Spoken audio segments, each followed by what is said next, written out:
this is not a radio or TV program. This is not entertainment. This is the Senate of the Philippines. So we have to be more professional.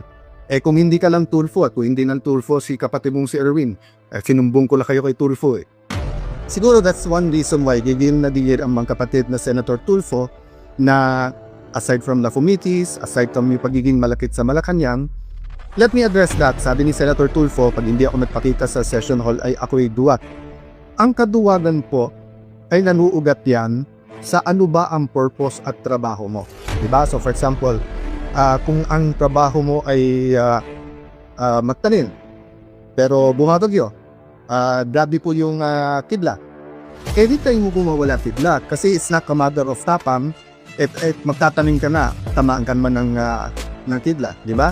So, ganun din sa sundalo. Hindi natin isusubo ang sundalo natin sa mga bagay na suicide ang mission.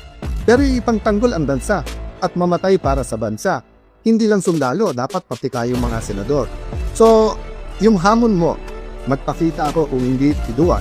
Para po rin sinabi ang bawat senador, ikaw, maging independent ka, o hindi, duwag ka. You know, this is not a radio or TV program. This is not entertainment. This is the Senate of the Philippines. So we have to be more professional. Kung hindi ka lang Tulfo at kung hindi lang Tulfo si kapatid mong si Erwin, sinumbong ko lang kayo kay Tulfo Di ba? Pero ang reality is, because nandiyan kayo, because you have a strong voice, use it for the good of the country.